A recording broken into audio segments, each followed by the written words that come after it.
Um, like I was telling the professor, stuff like when I get invited to do an introduction, the risk is I'm going to leave things out. So what I decided was I'm just going to read all of it, take 2 minutes, and I think what Professor Syed is doing is really, really critical work, and it's important work, especially we work with young adults or young adolescents, emerging adults in the different communities that we work with, especially communities of color and new American populations.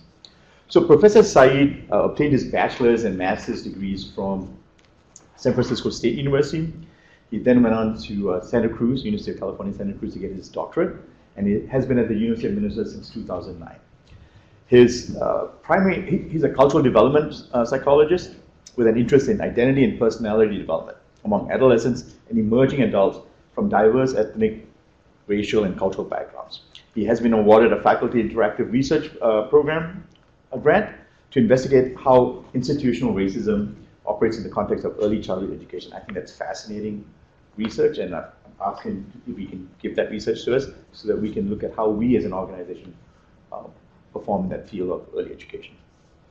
His current professional interests include being the president of, his current professional activities include being the president of the Society for Research on Identity Formation, and is the editor-in-chief at Emerging Adulthood, and he serves on the governing council at the Society for the Study of Emerging Adulthood. As an immigrant and with 2 young adolescents, young boys, this is really fascinating research for me, so I'm really glad you're here to talk about it. His academic interests include immigration and psychological adjustment in a global context, identity development in adolescence, and emerging adulthood, particularly regarding social identities, which include ethnicity, social class, and gender, and the intersections among multiple identities with personal or social identities. So with this, I'm going to introduce Professor Syed, who's going to talk about his research on the psychology of immigration at the intersection of self and society. Thank you. Great, thank you very much for that kind introduction. Thanks everyone for being here. Great to see so many people showing up for this. So what I decided to do for this presentation is to keep it fairly broad in terms of general ideas and general concepts in terms of the psychology of immigration. And I'm hoping to not talk for too long because I want to make sure we have plenty of questions. Although I'm the kind of person that if you give me time, I will certainly fill it up with speaking. I will talk as long as I'm allowed to. So I encourage you to interrupt. If you have any questions at any point, I'm totally happy to go into other directions. So I really, if you have a thought that comes into your head as I'm speaking, happy to entertain that and we can have a discussion about it.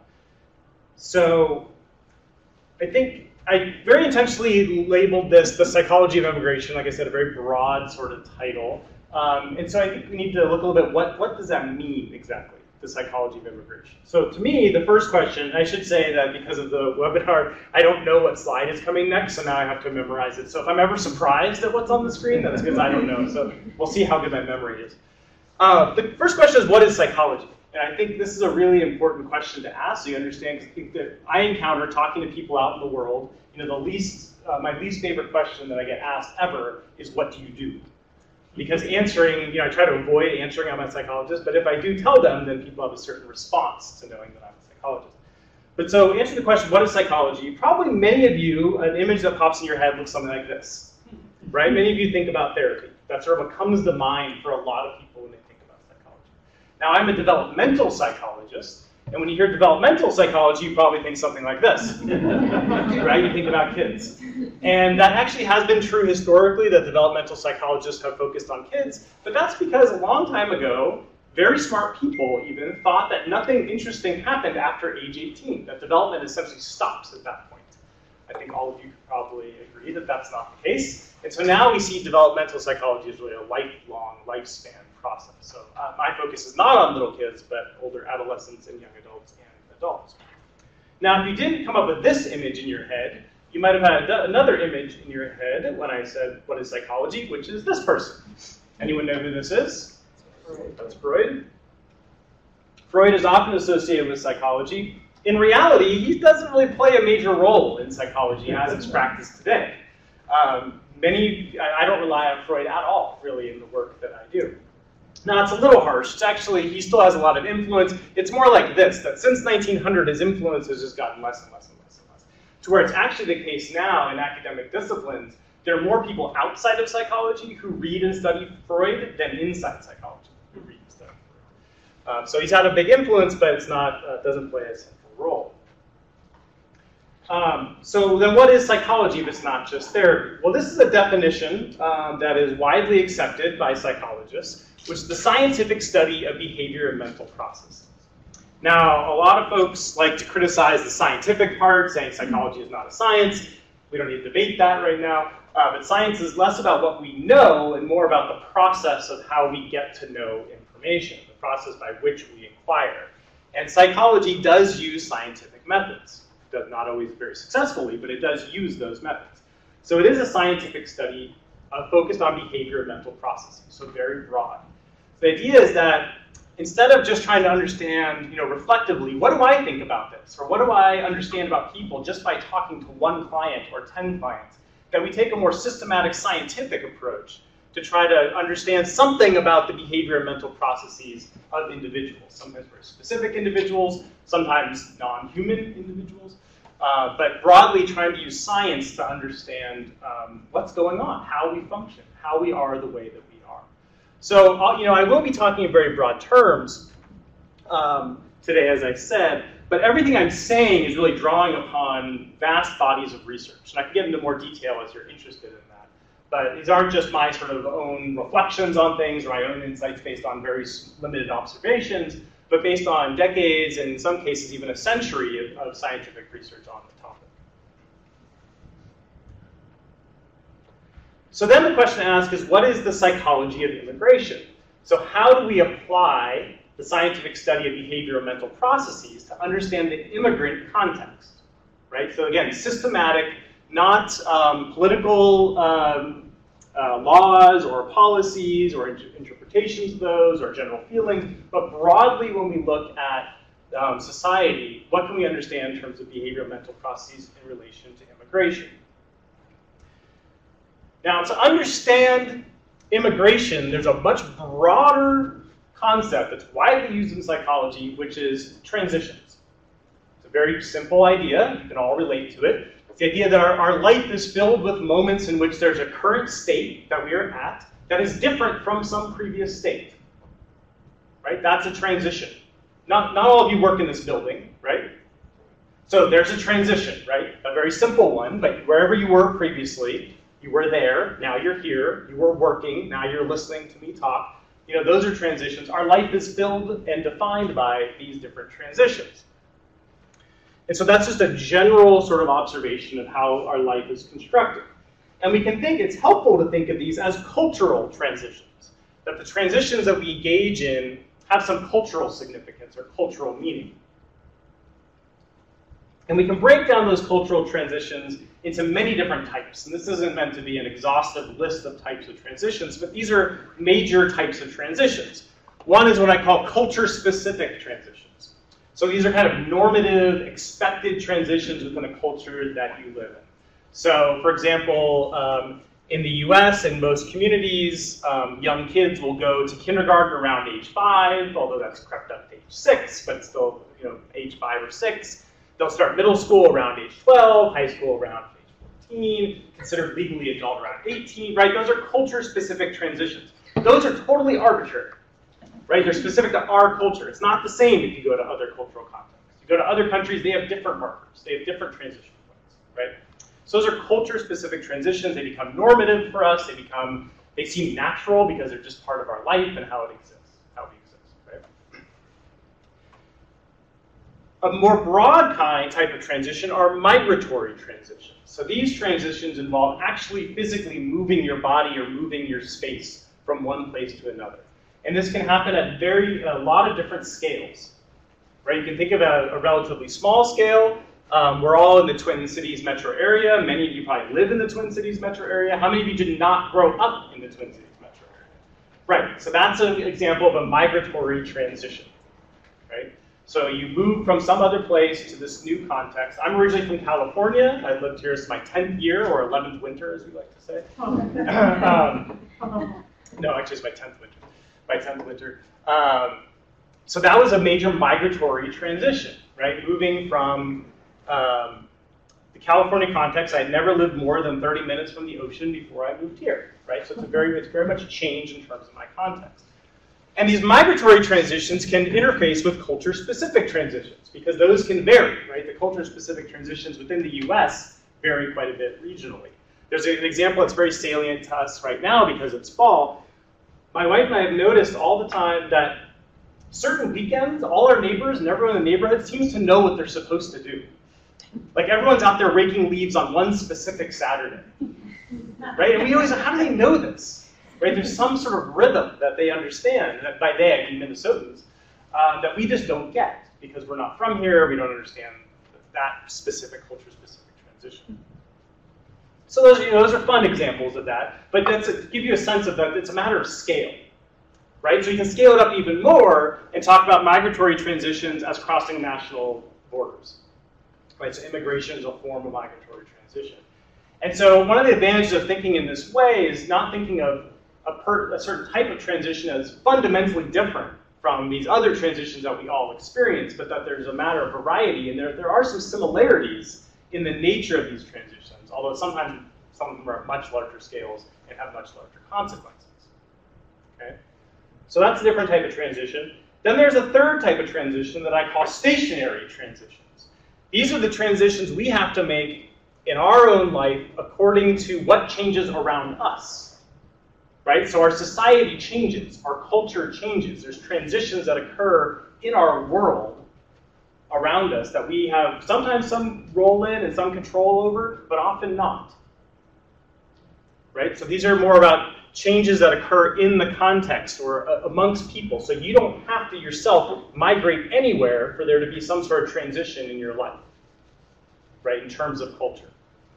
A sort of good example of this is, you've probably all heard this at some point, but years ago there was this grand announcement in many news stories about how salsa had overtaken ketchup as America's #1 condiment.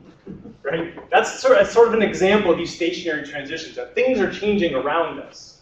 That's not just that change happens according to migration. So it's not just me who has to change coming from California to Minnesota, or my father from India to the US. But me as a Californian living amongst Minnesotans, I might have some influence on them in some way, change them in some way.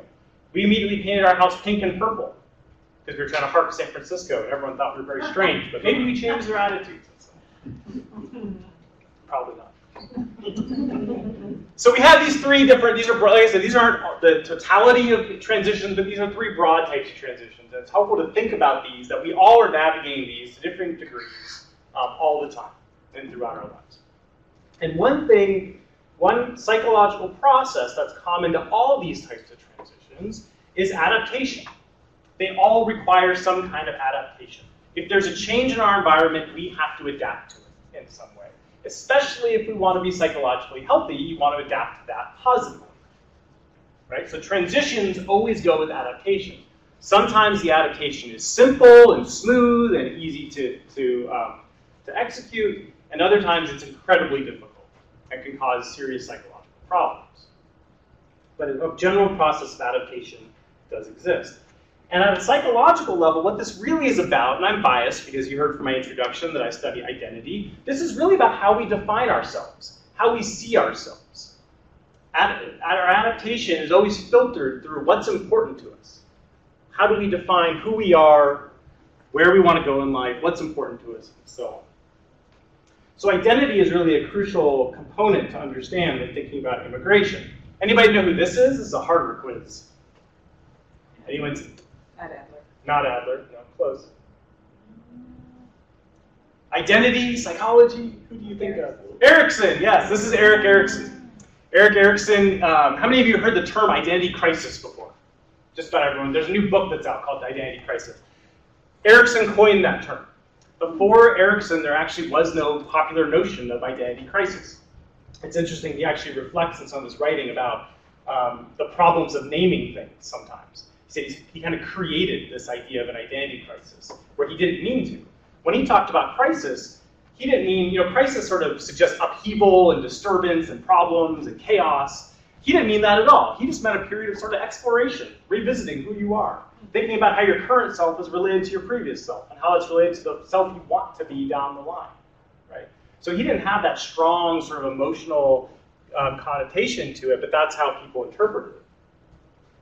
So Erikson is actually often better known for an image that looks like this. These are his 8 psychosocial tensions that exist across development. I'm not going to go into detail of this, just so don't worry about it. But he basically he argued that our lifespan is defined by 8 fundamental psychosocial tensions, and that our whole life is about trying to resolve these tensions to different degrees. And that actually a proper image of this looks like this, that all 8 of these tensions exist at all points of development, but that at certain points throughout our life, certain tensions are more important than others, have become more central. So he argued that with infancy, developing a basic sense of trust in the world is critical, that you can trust your caregiver will respond to your basic needs, that you understand that if you're in trouble, someone will help you, right? That there's some kind of reliable expectation in the world, and that that's a foundation for the rest of development. That does not mean that trust issues go away after infancy. I think you all know that, especially as they can interface with, for example, intimacy or something like that, right? So these are all interconnected. But he really paid special attention to this central process of identity, developing a sense of identity versus being confused about who you are. This is really an important process that takes center stage in adolescence, goes through into emerging adulthood, which you haven't heard that term before. It generally refers to like the 20s. There's not an official end to it, but basically the 20s. That this is prime time for developing who you are, how you fit into the world, how you see yourself.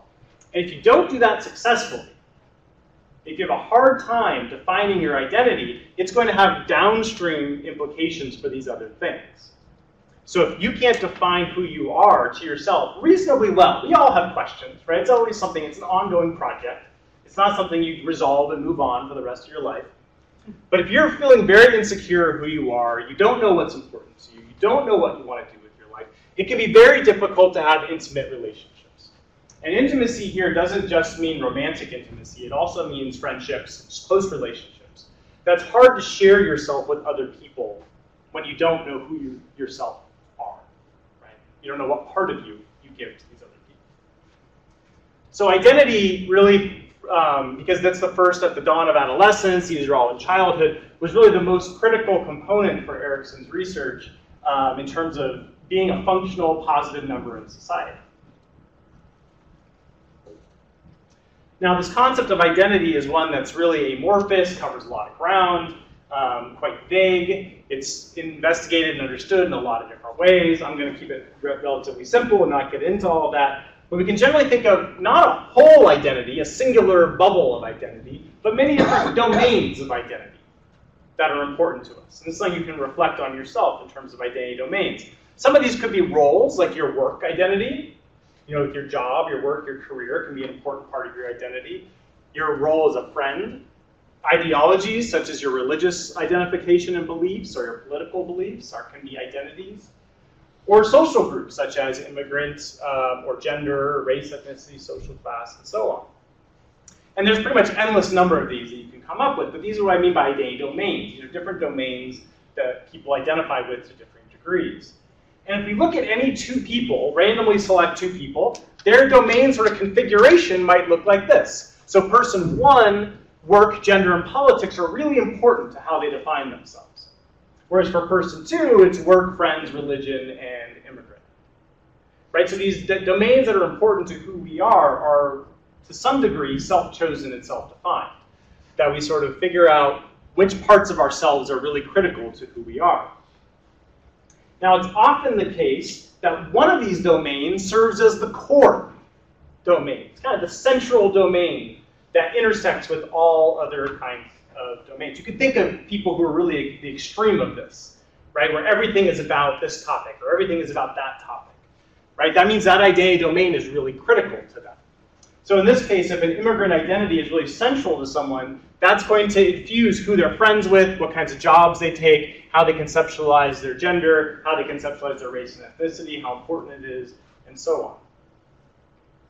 Now, importantly here, I said this is to some degree under someone's own control. It's not completely under their own control. Sometimes society makes these become more salient to who they are. Sometimes it's not your choice what is the central identity because other people see you that way. right? And that disproportionately tends to happen with people from subordinated or marginalized backgrounds, so the non-dominant group in whatever the reference is. So here, immigrants versus non-immigrants. It's very seldom do you hear non-immigrants talk about their non-immigrant identity, right? You don't hear that. And the reason why is because that's sort of the normative, dominant identity within society. It's not problematic from their perspective because it's normative, and so there's no reason to think about it. We see this all the time. A lot of my research is on ethnic and racial identity, and this is consistently seen in research. Anytime I teach any class about this, it comes up that people from white European backgrounds will often say they don't have an ethnicity or race, or they don't have a culture. Right? Those are self-views about their perspective. And that's because that's the mainstream dominant culture. In that case, you don't have to think that you have a race or you have an ethnicity. Yes? We're hearing a lot, though, nowadays about, I'm an American. Yeah. So is that, is that a culture? Or, I mean, when people say that, it means a lot of different things. Yep. Maybe nobody means the same thing when they say it. I don't know. Well, yeah, people have studied this. No, they don't mean the same things when they say that. So when people say they are an American, that can mean many different potential things. The main reason for, so this is generally true with group-based identity. So especially, I said, ethnicity, race, gender, social class, politics and religion, those kinds of identity domains where there's clearly one, in a given culture, so we're just talking about the US right now, where one is more normative or more frequent or has more access to resources or more power or whatever, right? So that level won't assert their identity unless they're feeling some sort of threat. Right? So some kind of threat is what can sort of raise these identity domains to our consciousness. So that's not always why people claim an American identity. Some people claim it because they're very proud to be Americans, and that's an important part of how they see themselves. And, I mean, I grew up in a household like that. That's very common in a lot of immigrant households, actually, especially of my generation, of my dad's generation, sort of really stressing the American part. You are American. You are in this country. We are here. You're American. This is really important. His favorite thing to say, always when I was little, was that I should always think about being president of the United States. And his simple reason for that was that I could, right? Because I was born here, which he could not, because he was not born here. So it's, why wouldn't you consider that as a possibility? Because that's sort of a privilege of your birth. So there are a lot of different ways of thinking about those, but as you're thinking, you're hearing more, this is not my area of expertise in terms of the political aspects of it, but as you hear more discussion of white identities and things like that in the news and people talking about it, it's because there's a greater perception of threat. And so whenever an identity that previously wasn't perceived to be threatened becomes threatened, that activates that identity. There's a ton of research about this. It's not specific to any, none of this, these are basic psychological processes. These are not specific to white identities or gender identities or whatever. They're basic processes that have to do with sort of dominant normative identities and more marginalized or less frequent kind of identities. So that's sort of my unsatisfying answer.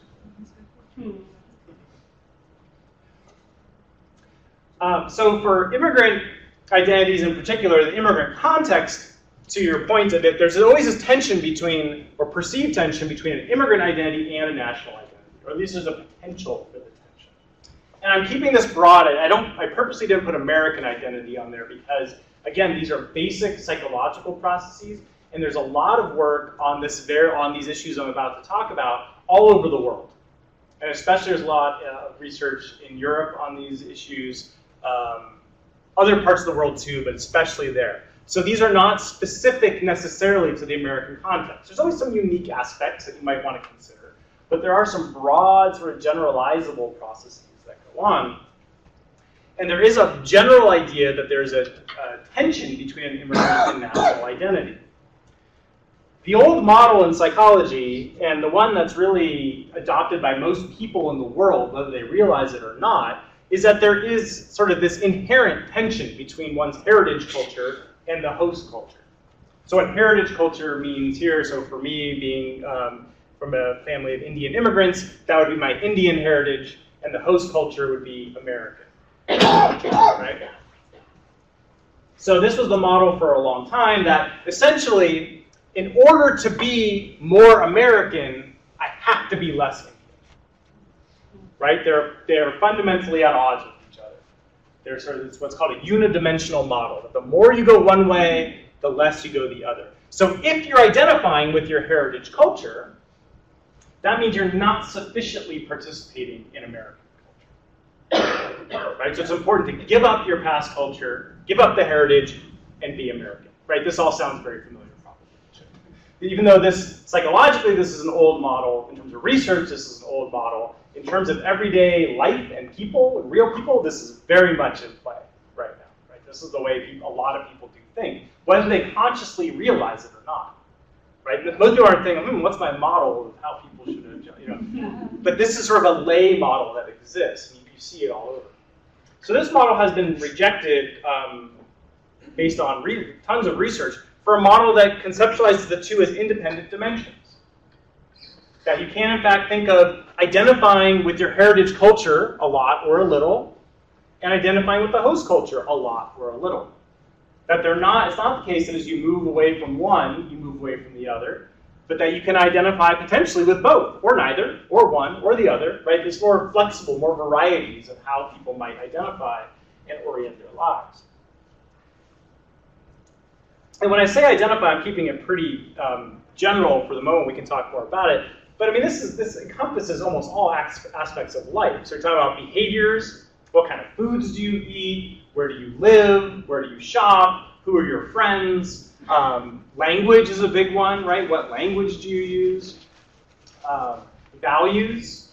So different values, what you think, what is important to you, the way you orient your life, different beliefs. So this can happen in all these different domains. And it might be that somebody orients very much towards host culture in all of those domains except language. Right? They retain their heritage language, but in every other way they're very American. So it's not necessarily that's one or the other, that you're one thing or the other. So these two dimensions, when you cross them together, we get sort of 4 different identity types that have been widely studied in the psychological research literature for almost 40 years. In particular, this quadrant is the one that's received a lot of attention. The idea that you can be bicultural, that you can identify with 2 cultures at once. And in fact, because this is what we like to do, make things complicated, this has been extended even more to think about being tricultural. And because there are many people out there who are part of more than 2 cultures, in fact. And so thinking about how you navigate multiple cultures. So it's sometimes called bicultural or integrated. Whereas if you're only identifying with the host culture and not with the heritage culture, so you're low on heritage, very low here, but high with the host, that's the assimilated identity. Right? So you're very American. Someone say, oh, you're really Americanized, right? You say that to someone with an immigrant background. That's what you're saying, that they're assimilated. That they're not showing any of the heritage culture sort of aspects to their identity, it's just American culture. Right? Or very high on the heritage culture, low on the heritage culture and low on the host culture, so low, basically disidentified from anything, is called marginalized, because you're sort of just really not feeling like you can participate in any aspects of your cultural background. And then finally, in this corner, we have the separated or traditional, which is being highly involved in your heritage culture, but not in your host culture. And this you can see in particular in what are called ethnic enclaves in the US. So there are some parts of the US that are very highly concentrated by one ethnic national group. And there you can operate in that environment completely without having too much interface with the wider world. And so you really can sort of occupy this space and have very little orientation towards the host culture. There are some examples for some Chinese immigrant communities in Southern California. For example, they have their own schools, they have their own churches, they have their own stores. It's very much just a singular unit. I mean, Chinatown in San Francisco is very much this way, where the local politics are completely controlled within Chinatown. And there can be, those are extreme examples, but then there can be broader examples, or less extreme examples of how these ethnic enclaves can operate. So this makes it much more complex in terms of how we think about people's cultures and their backgrounds and how they identify. That's not just the case that because they're more identified with their heritage culture, they're necessarily not going to be American. Right? And this is the idea behind, for example, outlawing bilingual education, that you need to speak English to be successful in this country. I think most people would agree with that claim, that you do need to speak English, at least to some level, to be successful in this country, to live in this country. But just because you speak English doesn't mean you can't also speak Spanish. Right? And that's the idea. If you hear somebody speaking Spanish, the assumption is, why aren't they speaking English? We're in the US. Well, they're speaking Spanish because it's a language they speak, and it makes sense in that particular context. It doesn't mean they don't also speak English. Right?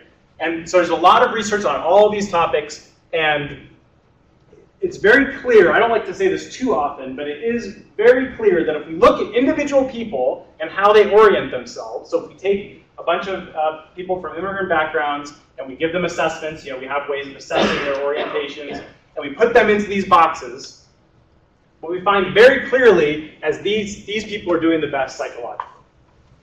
So those who feel have a bicultural orientation are the most psychologically healthy. They tend to be doing better in school. There's just all possible outcomes that we've looked at. You see more positives there. It's not necessarily the case that some of these are negative per se. They can be, especially this one. That one can be negative, marginalized. Really just feel like you have nowhere you belong. Right? It's really a lack of identity.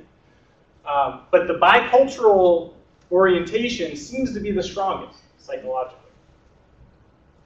It would be wise to think about how do we support that type of identity configuration in you. Yeah? So what are the contributing factors that create that network? To be able to be bicultural? Yeah. What do they present? Right, that's a really good question. Because it gets pretty complicated to support that. Because one thing about that we see, which is even more impressive that they tend to be doing psychologically well, is that it's not easy to be bicultural. Right? It's not a simple thing. It's like, oh yeah, I identify with both my cultures, no problem. Because there tends to be, as much as we like to think about these as being completely independent, they're not completely independent. Right? There is a little bit of push and pull at times, and especially from messages you might get from other people. So one area that we've done research is related to your point. One area that I've done a lot of research with one of my colleagues is on what's called the acculturation gap. So acculturation is generally this process of how you sort of orient. These are acculturation strategies. The acculturation gap focuses on adolescents in particular, and originally came from the idea that adolescents, by virtue of their participation in school and friends that they might make, they're probably going to be, on average, adapting to US culture at a faster rate than their parents are. Right? So parents, it's a little bit easier for parents to hold on to their heritage culture stronger and participate less in the host culture. And it's especially the case if they themselves were immigrants. Right? But adolescents pick things up more quickly. And so you have this gap in the timetable where you essentially have the kids becoming more Americanized at a faster rate than the parents. And that's been studied extensively. It sometimes is the case that the parents are more Americanized than the kids. That does happen, but relatively rare. The bigger the distance in those things, the bigger the distance between the parents and the kids, the greater the conflict you see in the family. And sometimes you say, well, of course, we know that, that's obvious. But, that's part of what psychological research is about, is taking some things that we think are obvious and testing them and seeing if it's actually true. In this case, it is that if there's this bigger difference, there tends to be more family conflict, and family conflict specifically around issues of values and beliefs. So big things, not the clean your room kinds of family conflict, right? So we've done studies where we tease these things apart. And it's really about the conflict around this cultural values, beliefs, and practices. And it's actually not even so much around what they're doing in terms of the host culture, it's what they're doing in terms of the heritage culture. So it's often not the case that the parents are having problems with the kids being too American, it's that they're not Chinese enough. And by measuring those things separately, we can pull that apart and realize that that's what the situation is. So it's not about American, it's about the heritage culture. And so that family conflict then that they're experiencing, right, greater gap, more family conflict, that family conflict then is related to greater psychological problems, more trouble in school, all those kinds of things. So that's clearly one area where if you want to talk about how do you support young people in particular to sort of develop this bicultural orientation, is to think about interventions or discussions or what can be done with parents to talk about to parents about this content. I mean, it's not very easy to just say to parents, you know, you really should let them be less Chinese. You know, that's not really the message that you want to give, but trying to provide the broader context of what's going on and how they can support their children to be more successful. I think that's really helpful. The other one, so that's immediately in the family, but then there are also things just in terms of the world around. So there's research, these daily diary studies are really popular now. When I was a student in graduate school, there were Palm Pilots. Remember Palm Pilots? Mm-hmm. Things have evolved now, but Palm Pilots, so the original studies, they would give Palm Pilots to teenagers. And they would activate the Palm Pilot several times throughout the day and have them answer questions about what's going on.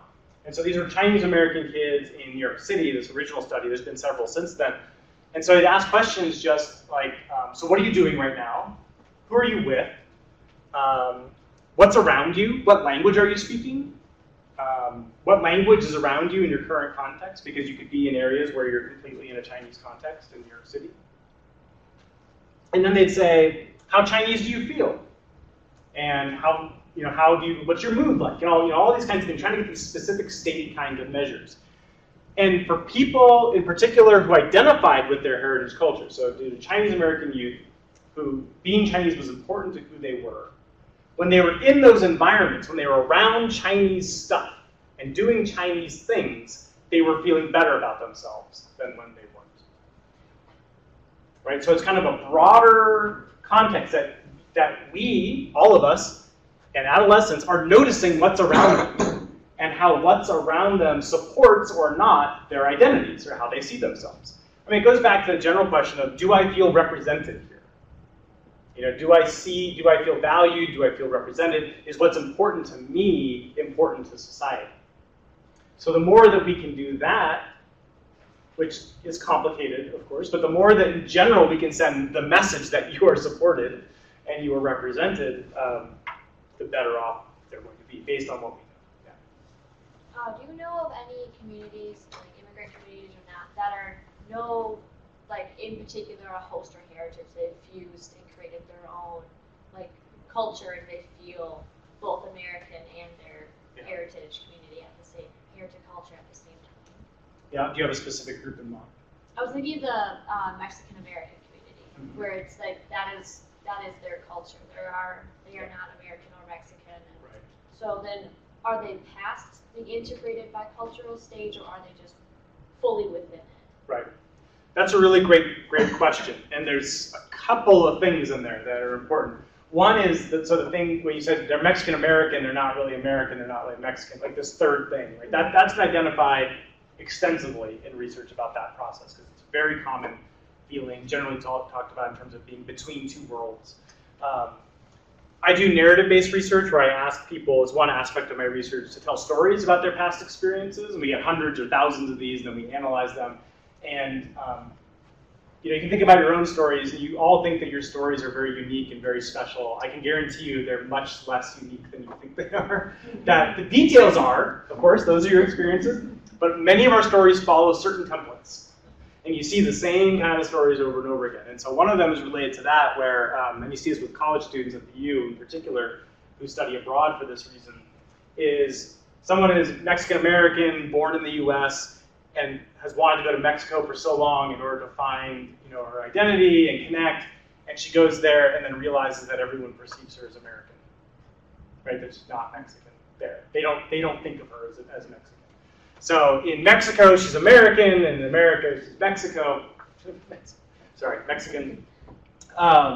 So that's a very, very common process. And so I think there has been more attention to this idea of this third way of defining oneself. It's very, very common with research on people from mixed ethnic or multi-ethnic backgrounds, biracial backgrounds, where there's sort of this lack of identification or acceptance completely with one group or another, and so really advocating for mixed or multiracial identities as being their own group, that they actually, people from those backgrounds have more in common with each other, regardless of what their backgrounds are, than they do with people sort of from either quote side. The term HUP, if you've heard that before, which comes from Hawaii, is trying to get at this notion that they're not Japanese and American and Hawaiian, they're just this other thing that's totally different from those. So I think there's a lot of interest in that way of defining oneself. Yeah? So just kind of following with that conversation, how does that affect the children that they raise? Yeah. Whether they're in that middle, or how do I raise my children where I'm more, in a sense, more Americanized, but I don't want them to lose that heritage or culture. How does that, what part of that spectrum does that fall into? That's a really great question. There is a lot of research on what's called parental cultural socialization, so how parents, all socialization is cultural. So if you talk about any of you have kids or know people who have kids, whatever, anything you teach your children, anything you do for your children, that's what we call socialization, and it's culture specific, right? But cultural socialization has been named to describe the process of teaching kids about their ethnic background, their heritage in particular, or their racial background. So talking about sort of the racial context. So the ethnic background is things like the kinds of things we've been talking about. So language, customs, food, holidays, beliefs, things like that. Whereas racial socialization is more about sort of social structures and power and unfair treatment and discrimination and things like that. So some parents will engage in a lot of ethnic socialization but no racial socialization, for example. So there is a broad area of research on that topic. There hasn't been as much, though, in terms of if someone themselves identifies with multiple backgrounds, how they then socialize their youth. That's a major gap, I'd say, in that research. So I don't have an answer for you about that. In general, there's a little bit of research, though, that suggests even for people who don't think much, you think about your own cultural background, whatever it may be, and there's people who don't think much about it until they're having children or engaging in some other generative act. So generativity is the process of giving back to future generations, right, in some way. And having children is considered the ultimate generative act because it ensures survival of the species, but it's not the only way to be generative. Being a teacher is a generative orientation, being a mentor, anything like that, anything where you're concerned with sort of later generations, civic participation can be generative. Now I'm trying to remember what I was talking about. Totally lost my train of thought. Yeah, so parents, when people are becoming new parents, they then start to reflect on, well, what do I want to pass on to my children? And that can actually activate an orientation towards their cultural background that wasn't there previously. Because suddenly you realize, I do have aspects of my culture that are really important. I want these to continue. It could have to do with the name, it could have to do with language, it could have to do with food. I'm the cook in my family and I cook Indian food, and it's really important for my children to learn because I'm the one who learned from my mom, and keeping that tradition, that kind of thing. So that's a general process that exists, but how that works out if people have more complex identities is not very well known. My colleague Rich Lee in the psychology department does research on transnational, transracial adoption. So this is mostly white parents adopting children from Korea. So it's transnational and transracial, of which, as many of you may know, is relatively common in Minnesota, just because of the nature of the particular agencies that they're working with. And so that raises a really interesting question. How do you socialize somebody towards a culture to which you are not a part? Right? How do white parents teach their Korean American children about what it means to be Korean in the US? And so that's what his area of research is on. And generally the findings suggest that they do a reasonable job of the ethnic socialization, so teaching them about culture, practices, beliefs, language, things like that, but almost none of the racial socialization. that parents from ethnic minority backgrounds do more often. So nothing about this is what it means to be an ethnic minority in this country. So you don't see that as much, which makes some sense. Now I have no idea what's next. Let's see. Okay, so taking this is just another way, taking this and making it smaller. Importantly, there's not necessarily congruence between how I might identify myself and what society expects from me, right? Societal messages about what is proper, what is accepted, what is optimal don't necessarily go together. These things can, in fact, be in conflict. And what that raises is the importance of ideologies, or ideological perspectives. And there are two broad ideological types. You can break these down further. I'm not going to get into that. There are some other types. But these are two broad ideological types: colorblind ideology and multicultural ideology. You've heard these before, probably, if I heard colorblindness. So these are specific ideological perspectives. With colorblind ideology, the idea behind colorblindness is, right, you don't see race or culture, ethnicity, everyone is equal. It's important to minimize differences because drawing attention to differences amongst people creates conflict, right? That's sort of the general thrust of colorblindness. From a colorblind ideology, what that suggests then is assimilation, right? If you don't see differences amongst people, you don't think differences in culture, race, ethnicity are important, then the expectation is that newcomers into a new cultural context should become like everyone else, right? That's the idea of assimilation. So colorblind ideology lines up with the idea of assimilation.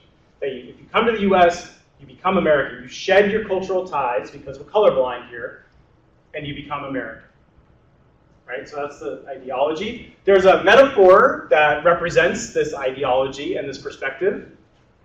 The melting pot, right? That's the idea that the melting pot is the metaphor that everyone comes into this country, we melt together into the same light brown stew, right? That's the idea of the melting pot. I don't know about you, but I was taught in school, not that this was one way of representing sort of cultures, but that this is a fact, that the US is a melting pot, right? That's what it is. It's not true that that's what it is. That's one way of representing what we think it should be, and one way of representing or capturing the policies that we might enact. But there's nothing natural about that, right? That's very intentional. So this melting pot metaphor, when you have a melting pot, assimilationist kind of ideology, what happens is the power structure doesn't change because new people keep coming into the pot and they just melt into the pot, right? We don't even know what they were anymore because they're part of the stew. So then whatever current power structures are in place, whoever's in control, whoever has that kind of power, that remains. It doesn't change anything. So in that case, the result that you get is inequalities because you don't have equal representation. Right? You have some people represented and some people not. As much as I love people, I'm actually very positive about humans. We do tend to favor our own self-interest. That tends to be the case, right? So this is sort of, and again, there's been a lot of research on this. This is not just me making this up. Right, this is the general sort of, if you endorse a colorblind ideology, you're sort of endorsing the rest of it, right? And I'm not making a value judgment. I'm just talking about this is a bouquet of ideologies and beliefs and metaphors that all go together. Right? This is the way of things. In contrast, multiculturalism supports acculturation or biculturalism. So multiculturalism is the idea that we should recognize and celebrate and think about how to integrate perspectives from different people from different backgrounds, and that we can all come together and live harmoniously. I say that because oftentimes people feel like this is a very unrealistic ideology, the idea that we can just, yeah, we're all different, let's all come together and have a great time, like as if that's not going to lead to any problems. So again, these are extreme views. The realities are always a little bit in the middle. This is harder. What's a metaphor associated with acculturation? I didn't learn this one in school. Maybe some of you did. Rainbow? What's that? Rainbow? No, not rainbow. That could work, though. Salad bowl. Yeah, salad bowl. So it's a salad bowl metaphor. Any Canadians here? It's cultural mosaic, is what they say in Canada. It's the same idea. Right? So Canada has a multicultural ideology. sort of at the national level. It's more multicultural. They use the cultural mosaic. The salad bowl is seen as the metaphor for multiculturalism in the US. The idea is that everyone from different backgrounds represent different ingredients. So some people are the tomatoes, some are the lettuce, some are the croutons. And so you all come together and you create this larger, more positive whole, but you can still taste and experience each individual ingredient. Right? So if you want to extend, if you like extending and thinking about metaphors, you could then think about, well, what's the salad dressing in this metaphor? Sort of make everything be the same, right? It's a way you can break it down. But that's the idea behind the salad bowl, is that it represents this multiculturalism. If you take this seriously and enact it seriously, which is often not the case, what you actually get is the power structure will change, because if you truly have a multicultural society, then you'd be living in potentially a representational democracy where everyone has equal access to resources and everyone has equal potential for power. Then you would see a shift in the nature of that society. Then there would be changes, right? Because things wouldn't change the same. Society would change in accordance with who makes up that society. Whereas with this ideology, the society does not necessarily have to change or is extremely resistant to doing so. Again, this is very pie in the sky. But if this is the case, if you do this, then that's a result. A result of that is actually achieving equality. And one of the reasons I like to show this is it highlights the difficulty of achieving this goal, which most people think is good. I think most people, not everyone, most people think equality is good. Achieving this goal within this system is a very challenging thing to do. Right? So it's useful to think about what these underlying ideologies are. If your goal is that, but you're over here, it's going to be challenging. I'm not saying it's impossible, but it's going to be challenging. Again, there's a lot of research on these ideological perspectives at the individual level. Right? So you can talk about societies holding these ideological beliefs. So the US at a societal level is a colorblind society. Canada at a societal level is a multicultural society. But individuals have their own beliefs. So we can assess individuals' beliefs. Some people have more colorblindness, some have multicultural, some have a little bit of a blend of each. But there's been extensive research on colorblindness in particular, and that it tends to be associated with relatively negative kinds of other attitudes. It goes together with a lot of other stuff that we don't think is so desirable. For example, there was one study that was done in a counseling context in which people made assessments of clients' symptoms that they were experiencing. So they were experiencing some mental distress. And the more they were looking at, they were white clients or African-American clients. And so the participant would assess, what's the severity of these symptoms.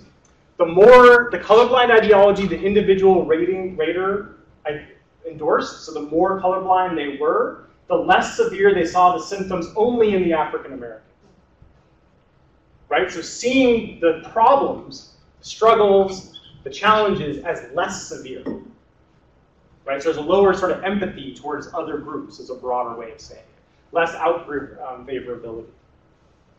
And there's a whole bunch that I could go on and on about all the research. There's quite a lot. It's pretty clear. But time is escaping us, so move on. I basically already said that. So what we have, for example, in the US is at the self level, we know that a bicultural integrated perspective of orientation is optimal, but at the societal level, we're really focused on assimilation. So society's messages are one ideology, but optimal selves are a different one. So there's a clash between these two things. And I think in the interest of time, I'm just going to stop there so anyone can ask any questions. I have too much more to say anyway. I do some of my research in Sweden, and so I was going to talk a little bit about that. But Sweden is also a multicultural society on paper, or ideal, in society, but not necessarily at the individual level. So I'll stop there. Any questions? Comments? Anything? So Professor Syed, I've been interested in cultural intelligence. Yeah. And the idea of young adults or emerging adults looking at resiliency and grit. Yeah. Could you talk about it? Have you seen that in your research? And Yeah. I would assume that it's part of the tension between biculturalism and assimilation. But working with, so I've worked in the past with county law youth. Yeah. Not all youth make bad decisions. There's some youth within those communities that make good decisions. Yeah, absolutely. I'm trying to see how we can extrapolate cultural intelligence and make those strategies workable for all humans so that they have an idea as to how to make good choices. Right. Do you see that in your research? Yeah, so the term cultural intelligence, I'll be honest, I'm not a big fan of that term because it's hard to define what exactly that is. Mm-hmm. So part of my work, I didn't talk about any of this, but I'm also a personality psychologist. And in personality psychology, we have what's called the hierarchical model of traits. And all it means is that there's different ways of conceptualizing the way we tend to be most of the time. And that can be at very broad levels or it can be at very specific levels. So anyone has heard of the big five of personality before? Extroversion, openness, agreeableness, conscientiousness. Which one did I not say? Agreeableness, nice. Neuroticism. You've heard these before, maybe? Those are the five. The one level in the hierarchy is those five traits. So everyone around the world exhibits those traits to some degree, right? Well, less or more. You go to different societies, and there can be less or more. Sometimes people do this research. This is kind of funny. I don't really buy this, but like at the country level or the state level. So what is the big five profile of a country or a state? And so that was done in the States several years ago, and the most extroverted state in the country, not Minnesota, North Dakota. So, I mean, that can't possibly be right. No, just kidding. I've never been to North Dakota. But okay, so to stay on track, so those five, but then you can think of, there's higher level traits, there's lower level traits. So cultural intelligence is essentially coming down to the trait O, which is openness to experience. And openness to experience is how flexible you are, how interested you are in novel ideas or novel experiences, how much you enjoy aesthetics and art, things like that. And there's a lot of inventories about cultural adaptation and cultural intelligence are essentially capturing the trait of openness to experience. So it's part of that trait. And some people think mistakenly, so traits have a strong genetic component to them. It doesn't mean your level is determined, but you're getting that sort of your traits from somewhere, and those are your genes in part. And some people mistakenly think that means you can't change your traits, but that's not the case. You can't. There are interventions that have been done where you can actually change your levels. But it's good to know what you're trying to change. So if you're targeting cultural intelligence, that sounds like, oh, we'll just teach them some information and it'll be great. But if you're targeting a trait, openness to experience, that's a very different level intervention and much more difficult to do, but possible and would look very different. Grit is another example. Most personality psychologists do not like that concept of grit for a variety of reasons, but part of it is just a repackaged version of the trait conscientiousness. So you're just talking about people's level of how organized they are, how on task they can be, how industrious they can be, things like that. Again, those are things that can change, but you don't just teach that in school. You can't just have like your grit lesson. You know? Yeah.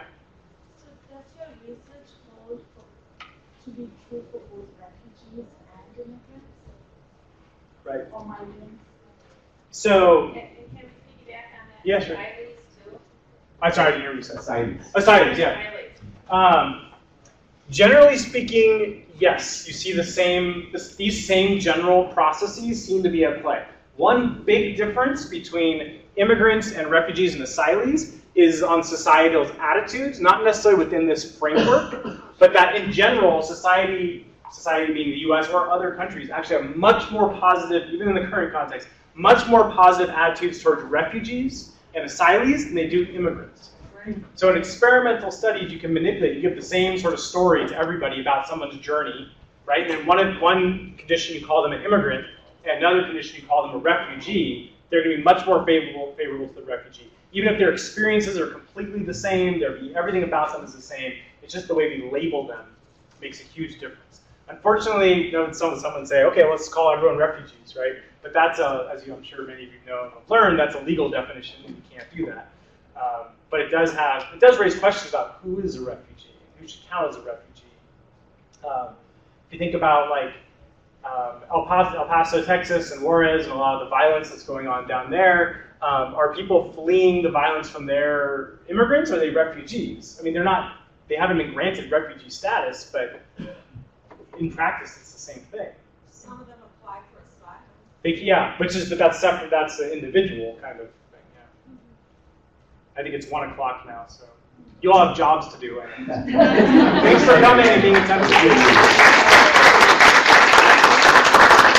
You guys fill in the white sheet that was